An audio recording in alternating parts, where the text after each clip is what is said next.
Hi everybody, I'm Rachel. I'm from Rachel Loves Astrology. I have a website, I have Facebook, I have Instagram, and now I have a YouTube. So welcome. I hope you find something you enjoy here. I hope that you find something valuable to you that you can learn from. I've been studying astrology since I was 14. I'm self-taught. I have always just had a passion for it and felt pulled to it. And I want to share it with the world. I'm a nurse by occupation. I do have a psychology degree as well. So it only feels natural to combine the two, astrology and psychology and healing, three, I guess, and make it one study for me and share it with the world. So I just hope that you can appreciate that. So I wanted to come on here today for my very first video and talk about March and April, the end of April, and the two big transits we had in March, which were Saturn and Pluto moving into new signs. So 12 signs of the zodiac, right? We all know that, I hope. And we have inner and outer planets. So we have Sun, Moon, Mercury, Venus, and Mars are the inner planets. They're quick moving and they transit very quickly. And then we have the outer planets that move a lot slower. So we have Jupiter, Saturn, Neptune, Uranus, and Pluto. And they all move much slower and they are more not all of them, but mostly generational planets. So when they move, we all feel it. So right now we saw Saturn, which moves into a new sign every 2.5 years, move into Pisces. So it was in Aquarius. We all know we saw COVID during that time. We were all restricted in our social interactions, which is ruled by Aquarius. Social organizations got restructured and changed and stepped in and helped a lot of people, which was great. I think that with Saturn moving into Saturn moving into Pisces, we're going to see some changes and restructuring around our institutions because Pisces rules institutions. So hospitals, jail system, mental health system, we're going to see those restructured and changed and made more serious in a way because Saturn likes to be serious. Saturn puts pressure on whatever the themes are in a sign to change. So wherever Saturn and Pisces is in your chart, you're going to have some changes, some big changes, some life-changing challenges and maybe even trauma in the next 2.5 years or so. So watch out. So wherever Saturn is, we feel the pressure. I believe that we may see a move towards socialized medicine. Even furthermore than we kind of already are seeing pressure for that. However you feel about that, I don't know. I have my own opinions on it as a nurse. So I'm interested to see what this brings. Then, and whoever has Pisces heavy in their chart, you're going to feel this. You're going to feel this deep down in your soul. You're going to have some changes. And the more you embrace Saturn's pressure for change, the better the outcome in the end. So try to remember there's a reward. Saturn brings great rewards at the end of his transit, I should say. And you should expect to see positive change in the end, even though it feels painful at the time. Saturn rules, I should tell you, Saturn does rule the 10th house of career, and it rules Capricorn, the sign Capricorn. So Capricorns, you can also feel Saturn transits. Wherever Saturn goes, you may feel a little heavier than other people. So Pluto moved on into Aquarius itself. So it was in Capricorn, hanging out, changing things with the government, our governmental systems, and our career lives. All of us saw some big changes. Saturn's every 2.5 years, Pluto's every 20. So Saturn's a little quicker, Pluto's slower. And you're not going to feel this like upfront and I don't think anyways, upfront and within the first couple of years. It's like a person learning how to ride a bike. You know, you're wobbly at first. So Pluto moving into a new sign, same with Saturn, but especially Pluto because it's a slower moving planet. you're not going to feel the changes as upfront and obvious in the very beginning of a change from sign to sign. So Pluto, I should say, does rule the 8th house, does rule Scorpio, and it's an intense planet, likes to see transformation, likes to see someone gain, power, you feel more powerful where Pluto is in your chart, and you gain personal power. And it may be not very obvious in the beginning because Pluto pushes you to be stronger and gives you strength. Pluto is the planet of death and war and aggression and violence. So you can see perhaps some change that's brought on by pain and trauma. It's not easy. It's not an easy transit wherever Pluto goes, but Pluto does bring personal power in the end.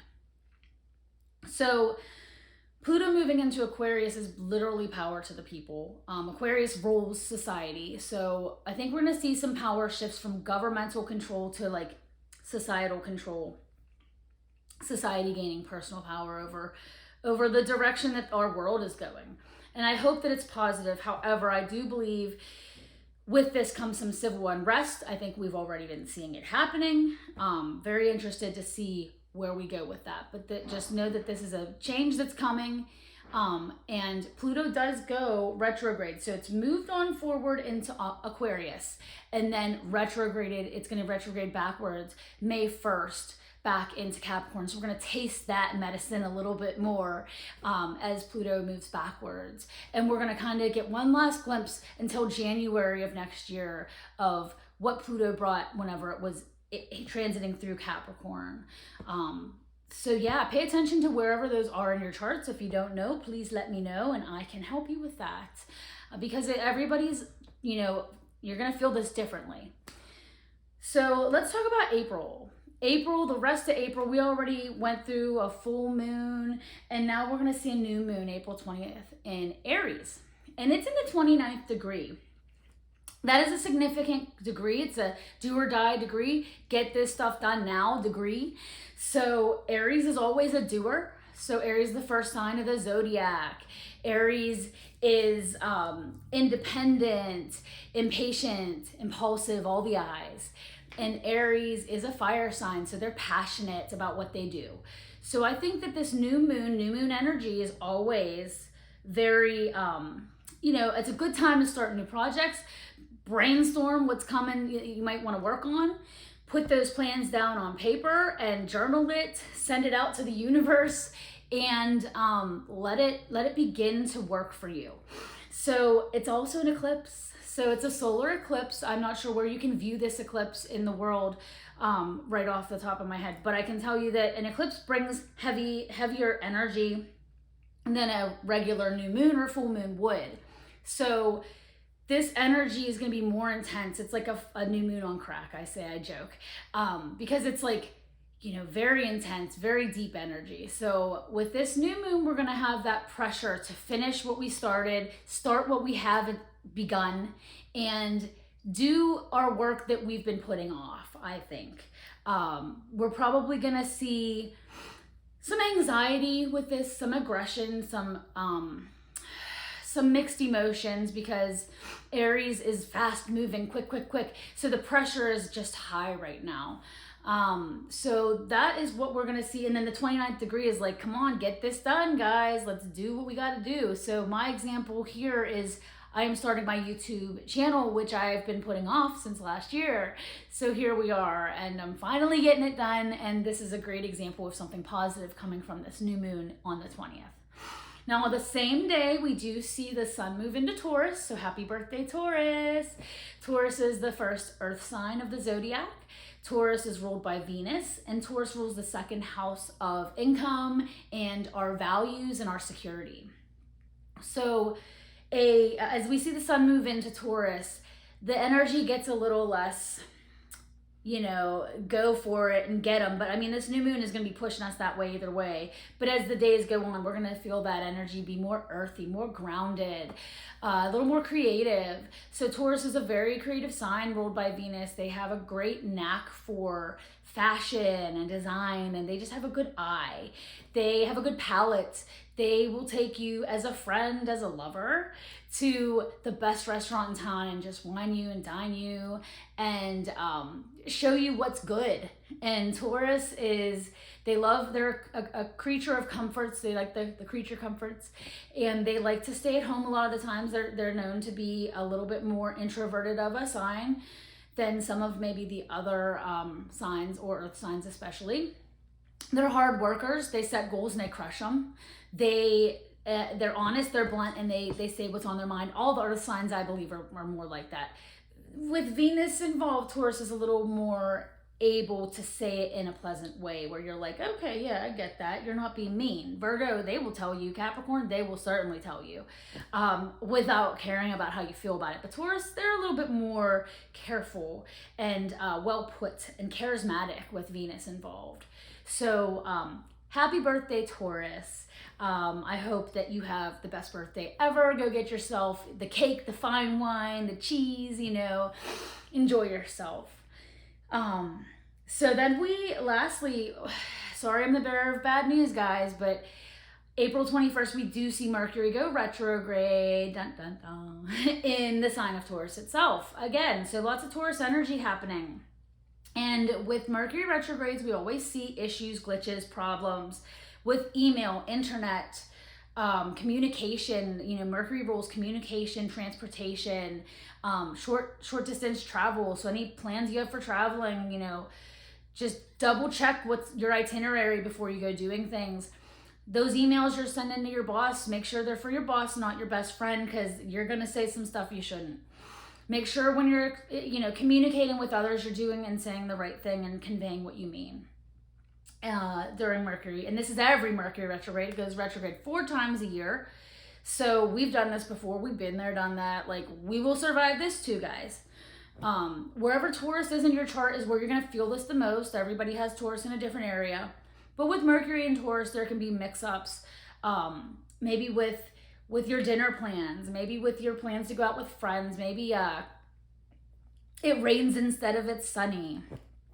Taurus, you got to check your accounts because it rules, remember, the second house of valuables, the way you make money, your income, that's ruled by Taurus. So check your accounts, triple check them, make sure that those charges aren't from someone that you didn't want to take money from you.